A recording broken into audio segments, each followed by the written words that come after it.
محمدا كن فريدا عش بفخر في الحياة لا تبالي فالمعالي بالتحدي لا سوى. السلام عليكم ورحمة الله وبركاته.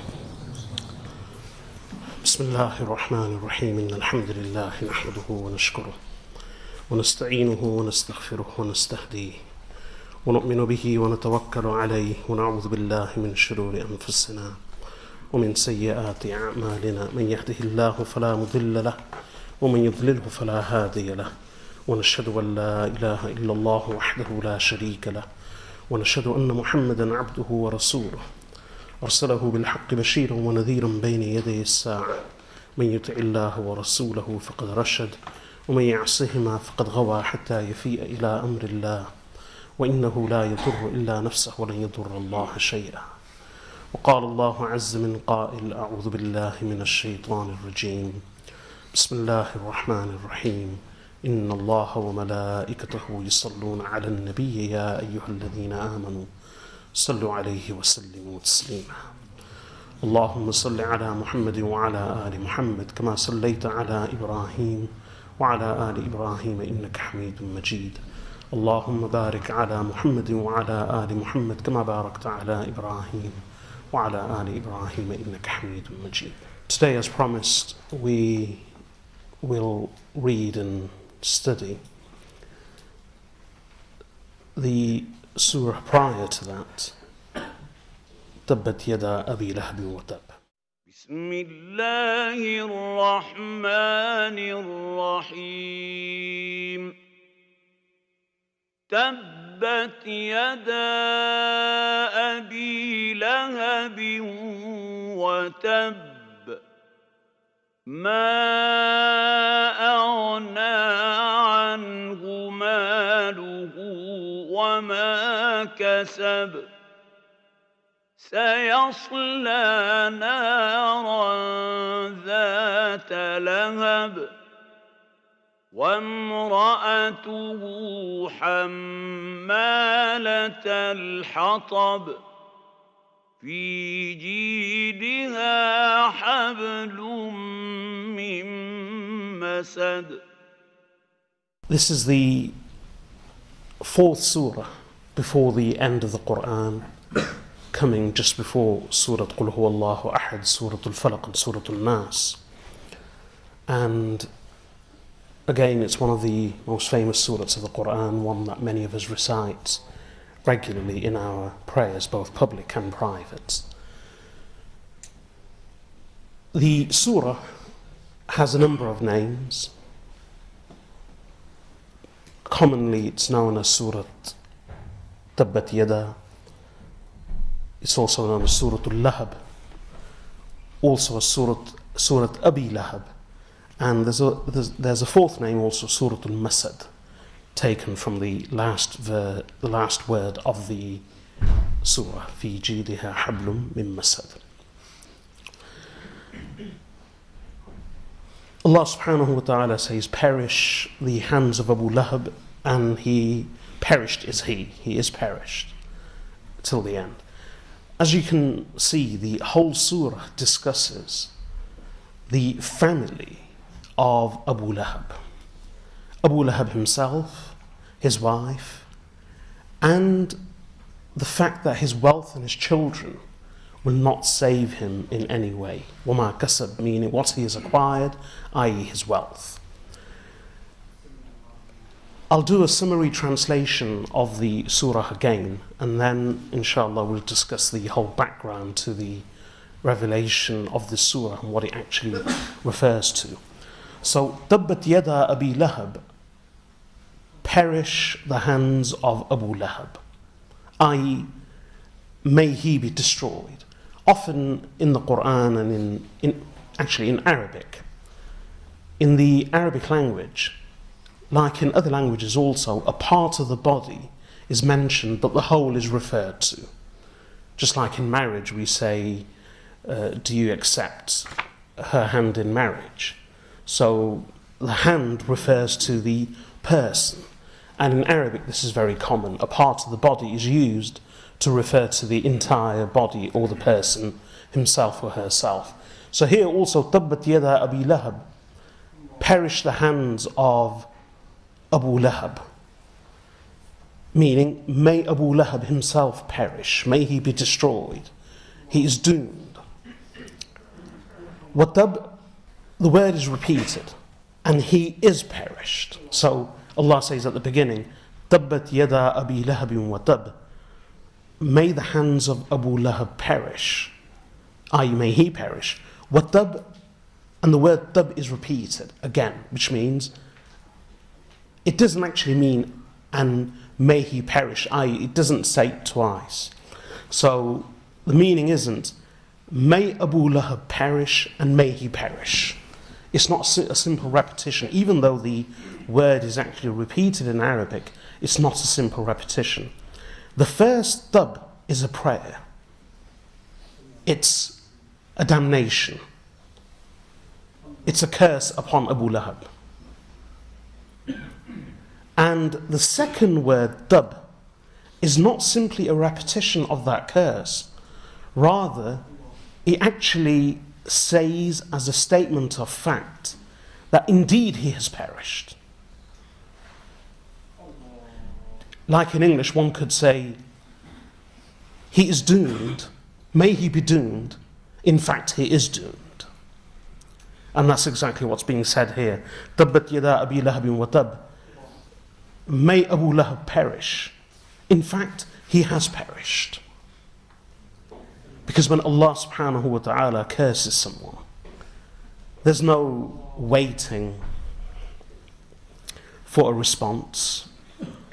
There's no expectation of when that curse will be accepted, when that prayer will be accepted by Allah. Allah subhanahu wa ta'ala himself is personally damning and cursing Abu Lahab. So Allah says, Tabbat yada Abi Lahabin wa tab, may Abu Lahab perish. Wa tab, in fact he has perished.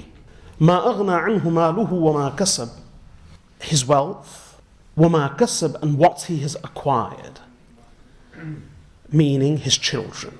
What he has acquired refers to his children.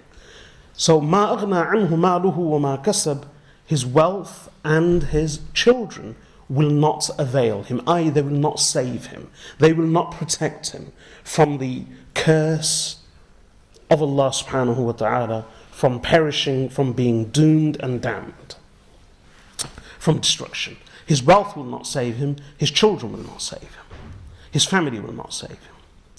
Sayasla naran dhata lahab, soon, very soon, he will enter a fire of flame.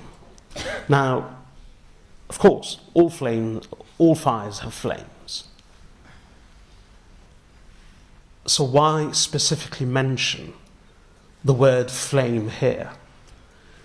This is actually a subtle play on Abu Lahab's name.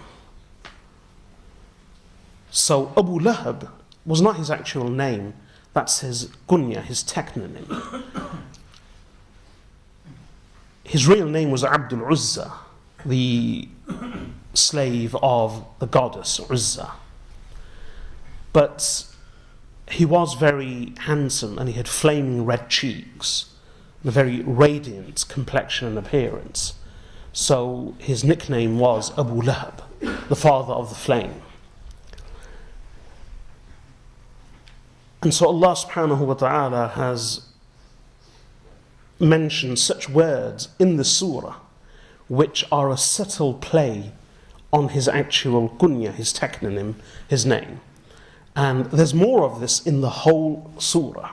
It's only a surah of 5 verses, and yet throughout there is a subtle play and a comparison to the state of Abu Lahab and his wife in the world and what will be their state in the hereafter. So soon he will enter a fire of flame, just like his name is Abu Lahab, the father of the flame, because of his flaming red cheeks. But this won't be just a metaphor. He will enter a blazing, raging fire full of flames. وَامْرَأَتُهُ, and his wife also. Not just him, but his wife also. حَمَّالَةَ الْحَطَبِ, she who is a carrier of firewood. فِي جِيدِهَا حَبْلٌ مِّن Masad, on her neck is a rope, or should we say a halter of palm fiber. What does that mean? Imagine a wood carrier. They normally have a halter, a kind of sack or similar cloth which is tied around their necks and hangs here, in which they fill the firewood or other material. And that is a halter. Now in Mecca and its surrounding areas, in Arabia, because one of the most famous trees was the palm tree, and they would use every part of the palm tree. The fibers of the palm tree were very strong, and they would actually entwine these fibers and make ropes and cords out of them. So even these halters, which they would hang around their neck for carrying purposes, would be made from the palm fiber. So Allah is simply describing a normal wood carrier as was seen and known to the Arabs. And how would they be? Someone carrying wood in a halter hung around their neck, and that halter would be made of palm fiber. So Allah is simply sketching and depicting and drawing a picture of a typical wood carrier. And then that image of a wood carrier with a halter around her neck of palm fiber, Allah ascribes to Abu Lahab's wife. So Wamra'atu, and his wife too, she will enter the fire, a flaming fire. She who is a carrier of firewood with a rope or a halter around her neck made of palm fiber. Now that's a slightly elaborated translation of the surah. Now let's consider the actual meaning. As you can see, the whole surah is a curse, a damnation, and a very strong rebuke and censure of Abu Lahab. Who was Abu Lahab?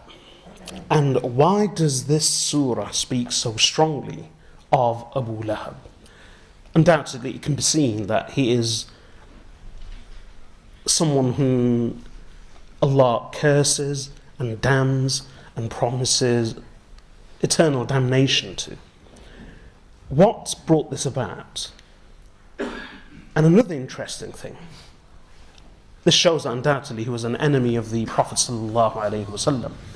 But another interesting thing, throughout the Quran, one of the unique features of the Quran is that the Quran normally does not go into individual specific details.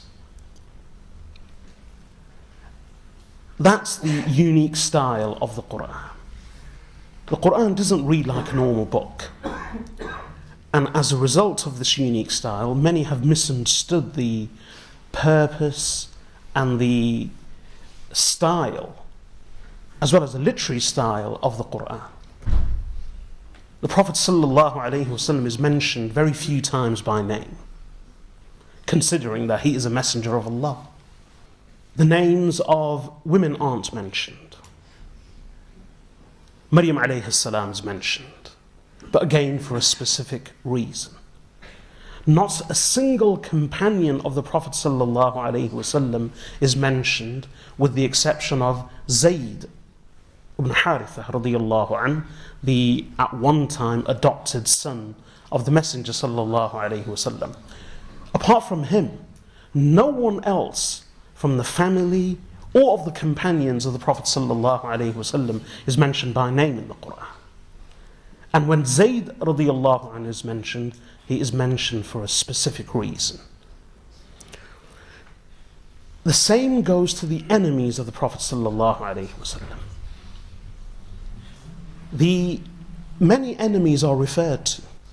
Hammaz masha'in binamim, waylun likulli humazatin lumazah, and أفرأيت من اتخذ إلهه هواه ومن الناس من يعجبك قوله في الحياة الدنيا ويشهد الله على ما في قلبه وهو ألد الخصام. These are just some of the verses which the ulama say refer to specific individuals from the enemies and the hypocrites.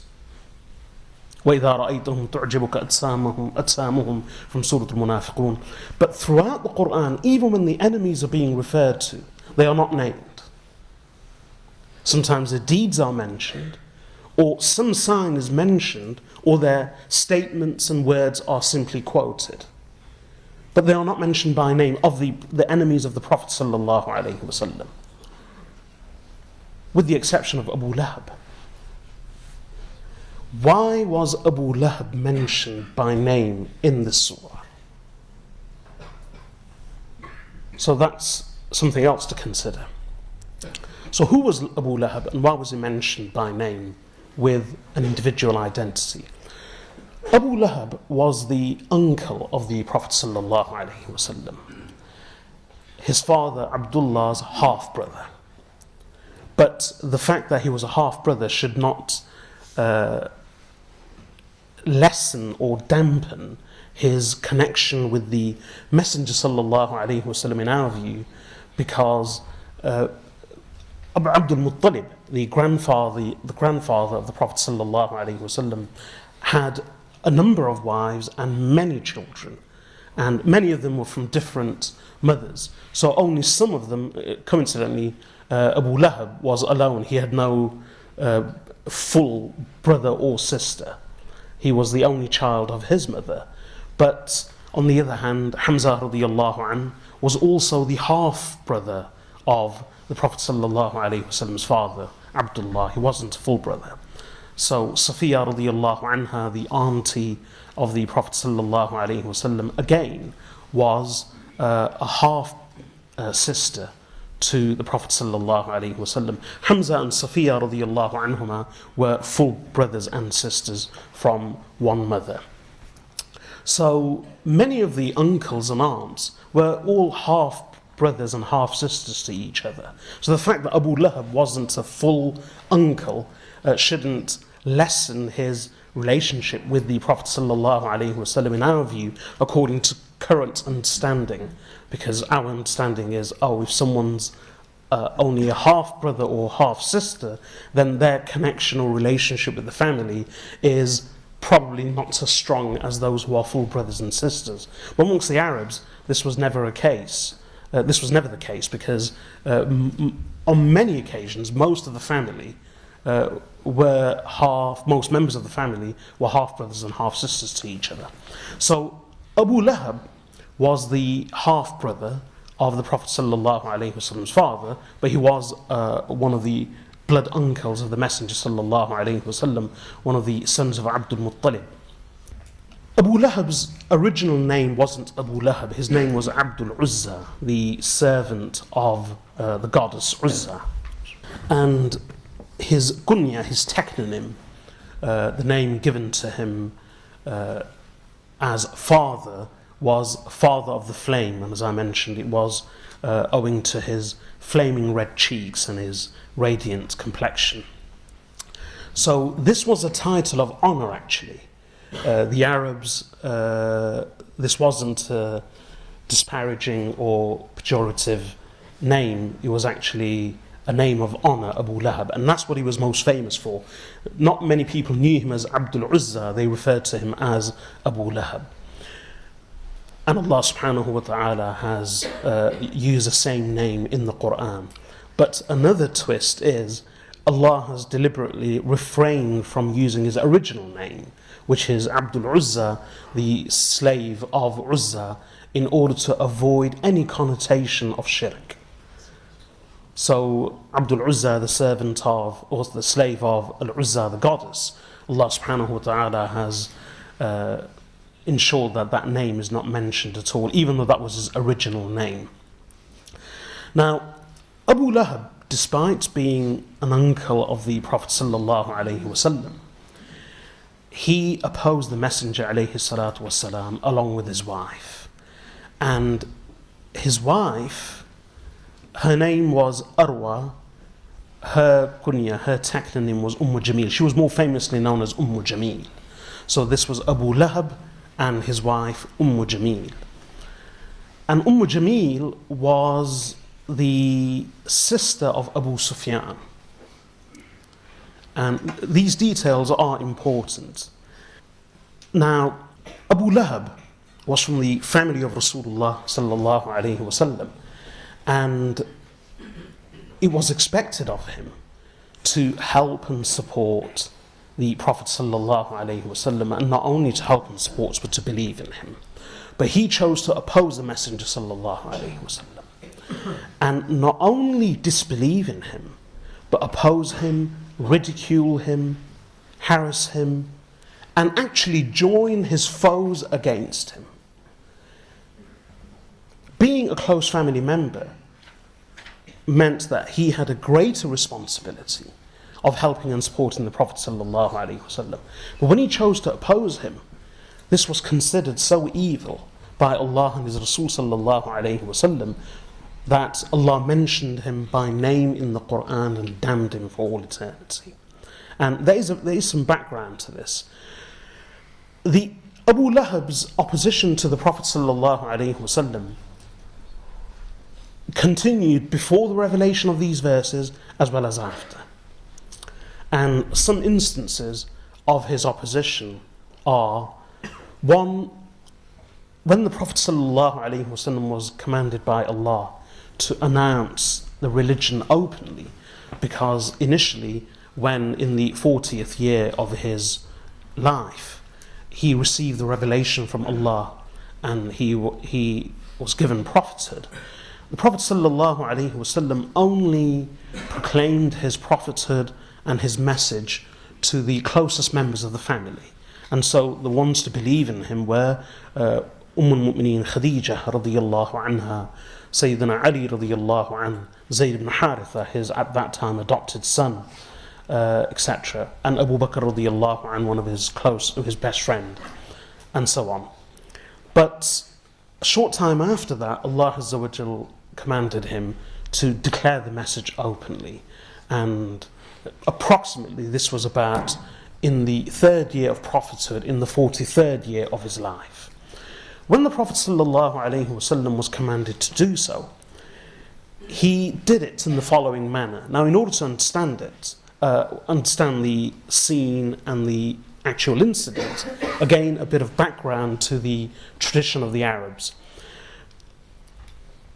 When the Arabs wanted to announce or declare something important or even urgent, their manner of doing it was that normally this was done when they feared an attack. Like in some cultures, some lands of history, they would light fires, they would have watchtowers, etc., to be forewarned of danger.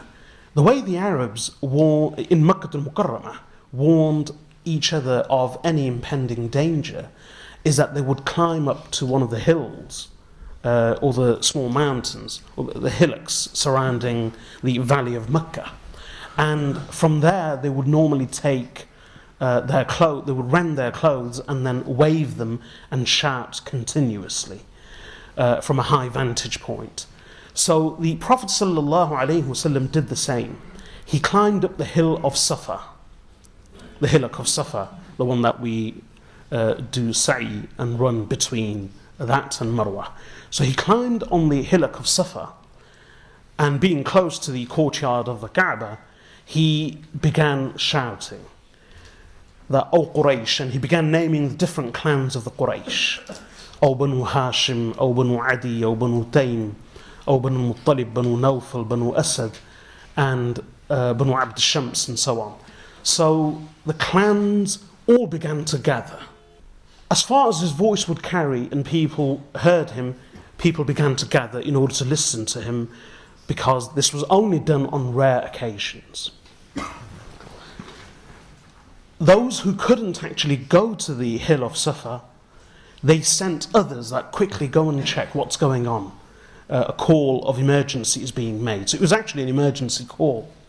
When the people had gathered in a very large number, the Prophet ﷺ said to them, "O Quraysh,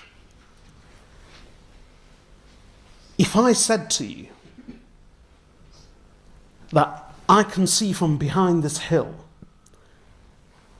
an approaching army who will attack you tomorrow morning or evening. Will you believe and trust me, or will you belie and reject me? So in one voice they said, of course we will believe you. مَا جَرَّبْنَا عَلَيْكَ كَذِبًا قَطْ. We have never experienced you lying ever. We know of no lie ascribed to you. So the Prophet ﷺ gave them this introduction first, because that's where and when and how calls of emergency or declarations of emergency were being made. So he gathered them and he said, "O Quraysh, if I announce to you that I can see an approaching army from behind these hills, which will attack you tomorrow morning or evening, will you believe me or will you reject me?" They said, "Of course we will believe you. We have never known you to lie." So the Prophet ﷺ then said, "In that case, I am warning you of a great punishment that will soon come. I believe in me. I am the messenger of Allah. Believe in me. If you refuse to do so, then I warn you of a dire punishment and of dire consequences." No one said anything. Of all the people, his own uncle Abu Lahab spoke up. And he said, "Is this why you have gathered us here? Is this all? Tabban laka sa'ir al-yawm. May you be doomed and damned all day long." And then he actually bent down and picked up some pebbles to throw at the Prophet ﷺ, although he didn't actually throw them. It was after that incident that Allah subhanahu wa ta'ala revealed surah Abu Lahab. And again, like I said, the whole of Surah Al-Lahab is a subtle play and a reflection of the words, the names, the identities, and the behavior of Abu Lahab and his family in the dunya, as reflected in the hereafter. So he said to the Prophet ﷺ, "May you be doomed and damned all day long." Allah subhanahu wa ta'ala in response said, "Nay, not the Prophet ﷺ be doomed or damned. Tabbat yada Abi Lahab. May Abu Lahab perish. May Abu Lahab be doomed." And then Allah adds, "Watab," and indeed he has perished.